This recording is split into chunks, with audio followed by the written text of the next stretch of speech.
After a huge win against the New York Islanders on Friday night, we have a shocking Oilers update ahead of tonight's game against the New York Rangers. Yes, the Oilers head to the middle of Manhattan to Madison Square Garden to take on the Rangers tonight. We will set that one up for you. And if you haven't subscribed already, folks, make sure you do so. If you're part of the 76% that hasn't subscribed, what are you waiting for? For any and all Oiler news, make sure you hit that subscribe button down below. And also, make sure you join our March Madness pool presented by Hot Takes. We are kicking off a March Madness bracket here for the channel. Yes, we partnered with the Hot Takes app and other digest channels for this event. It is completely free to sign up. Just download the Hot Takes app, click the March Madness banner at the top, and under groups, select the Digest Media Pool. This is really exciting as there is over $35,000 in prizes to be won, and since there's a much smaller pool of people participating, there's a real chance of winning big compared to the other bracket challenges out there. Check out the link below or scan the QR code to download the app, and make sure to use the promo code DIGEST in all caps to get exclusive perks when signing in. Again, it's completely free and you have a serious chance of winning big. If you have troubles signing in to the Hot Takes app, make sure to use the email down below in the description and they will get you all sorted out. I'd love to see you there. March 16th is the main event bracket. Lots of basketball, lots of winning. So again, hope to see you. And once again, thank you to Hot Takes. The madness is coming up very soon, and so is tonight's game against the Rangers with Hymes Square. Yes, on Friday night, the Edmonton Oilers looked flat for a good chunk of the game against the New York Islanders, but they were able to squeak out a 2-1 win in overtime off the stick of both Calvin Pickard and Leon Draisaitl. But the unfortunate part coming out of that one, ahead of tonight's game against the Rangers, is Zach Hyman a little bit banged up. Coming here from John Shannon, Zach Hyman played just 10:36 on Long Island in only 2 shifts in the third, and he had a bit of an undisclosed injury heading into this one with the injury designation. But Oilers coach Kris Knoblauch here, coming from Daniel Nugent-Hopkins of the Athletic, said Zach Hyman is a game time decision after playing sparingly in the first and third periods on Friday night. Hyman was a full participant in morning skate drills, so it would seem surprising if he doesn't play tonight, which is huge news for the Edmonton Oilers. Even though Zach Hyman's been on a bit of a cold streak, he is a vital part to that Oilers offense. Just taking a look at the projected lineup tonight against the New York Rangers, the newly formed first line heading into the last game against the Islanders there, with Adam Henrique, Connor McDavid, and Zach Hyman. Hopefully they get a little bit more time together. And then Corey Perry, Leon Draisaitl, who has been on a complete tear these past few weeks, almost cementing himself as a legitimate Hart Trophy candidate with Connor Brown, and of course Vasily Podkolzin, Ryan Nugent-Hopkins, and Victor Arvidsson. And lastly here, Jeff Skinner. Finally, he wasn't scratched, but again on the fourth line with Matisse Janmark and Kasperi Kapanen. The only switch out of that forward lineup is switching Kasperi Kapanen in Matisse Janmark. Janmark now being the center on that line. Of course, a big problem for the Oilers is depth scoring, especially on the wings. Of course, you got guys like, Connor Brown, Vasily Podkolzin, Victor Arvidsson, Kasperi Kapanen. You just need a little bit more out of them tonight.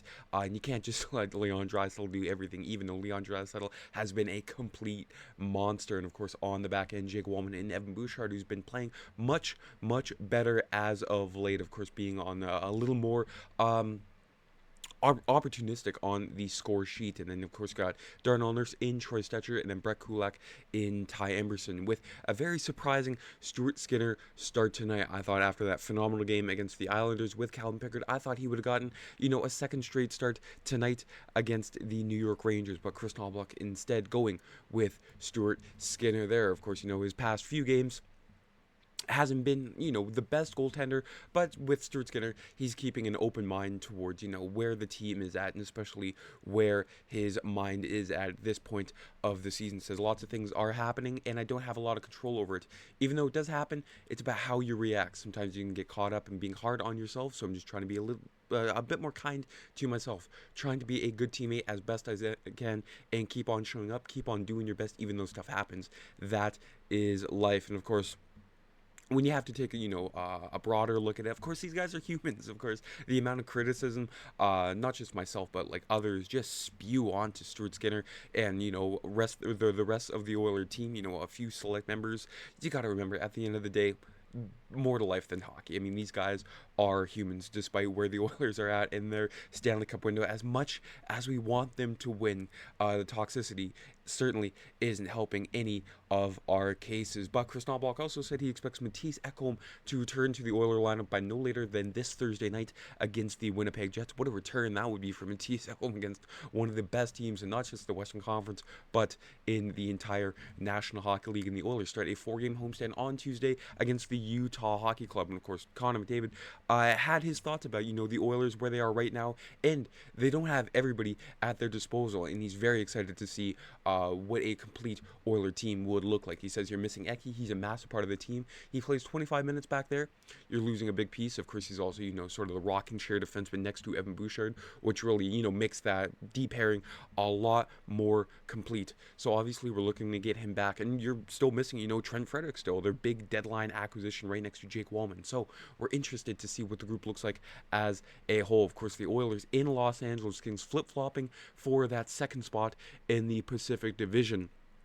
Not to mention, LA being 5 points behind the Vegas Golden Knights, but it's looking like another Los Angeles Edmonton first round, shades of the Dallas Edmonton saga in the late 90s and early 2000s. There, of course, the Los Angeles Kings winning 1-0 in overtime last night, carrying a 5-game win streak. So the Oilers have lots of work to do before the end of the season. Of course, it says 66 games played, but still lots of runway before the middle of April there. And good news, I mean, the Oilers have dominated the New York Rangers on home ice earlier this season, winning 6-2 on November 23rd, and Edmonton has won 2 in a row in 7 of its last 10 meetings against the New York Rangers. The Oilers loving the Garden. They've also won 4 of their last 5 trips to MSG. So it is, a friendly arena for the Edmonton Oilers these past couple of years. Just taking a look at the opposition heading into this one, the New York Rangers still in that second wildcard spot. Of course, Montreal, Columbus, Detroit, Boston, so on and so forth, still fighting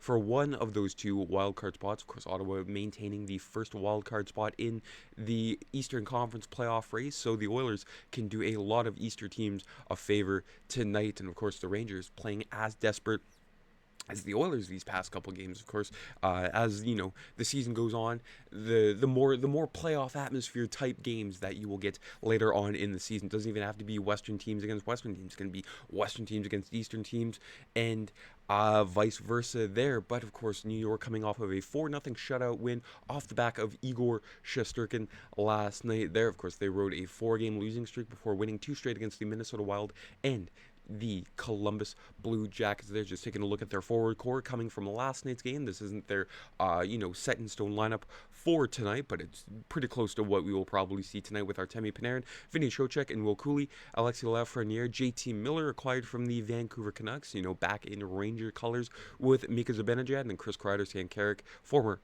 Edmonton Oiler, and Brett Berard, and then Brendan Othman, Johnny Brodzinski, and Matt Rempe there. So much like the Oilers, the Rangers not exactly getting the needed depth score, and of course, a lot of regression from their older players there, especially Mika Zibanejad and Chris Kreider, and on the back end, Keandre Miller and Will Borgen, Urho Vakanainen and Adam Fox, and Zach Jones in Braden Schneider there. So a very big back end there for the New York Rangers. And between the pipes tonight for the Rangers is Jonathan Quick. Of course, the Oilers in Jonathan Quick, foes over the past 10 12 years there, especially with Jonathan Quick being a member of the Los Angeles Kings with a goals against average of 3.14 and a save percentage of .896. But of course, Jonathan Quick in the past 10 games against the Oilers, he is 3-7 with a goals against average of 3.90 and a save percentage of .891 in his last 10 games there. You can see a range of games over the past couple years. Of course, he did shut out the Edmonton Oilers last season there, in that rough stretch to begin the season for the Edmonton Oilers. But other than that, I mean, the Oilers just lighting Jonathan Quick up. And according to Evolving Hockey, New York ranks 28th in expected goals percentage and 20th in shot attempt percentage at even strength since the 1st of February. So offensively, the Rangers have been among the top 10 teams at even strength, but they've converted just 16.4% of their power play opportunities during this stretch. So it'll be, a key game for both teams to sort of get their special teams, under control there. We know with the Oilers, their power play has been a little bit stagnant over the past couple games. Of course, just forcing the cross seam pass to Leon Draisaitl for the one time. I mean, when it works, but other teams have seemed to caught on to it, and the Oilers just need to be confident in tonight's game. They need to ride the wave after the big win against the New York Islanders and just take it to the Rangers tonight. I mean, no reason for the Edmonton Oilers to wake up and realize, hey, we have talent on this team and we need to utilize it before it gets far too late and they just start to get even more complacent than we saw in the past couple of games, especially against the New Jersey Devils and the Buffalo Sabres to an extent. So it's always a good one. Oilers Rangers at the Garden. If you haven't already, make sure you subscribe here to the channel. We'd like to thank each and every one of you for your support, and let me know your thoughts down in the comment section down below. Just your general thoughts about the Edmonton Oilers at this part of the season. If you haven't already, make sure you join our March Madness pool, folks. Enjoy the game tonight. Let's go Oilers. Let's get the 2 points in the win. All right, take care.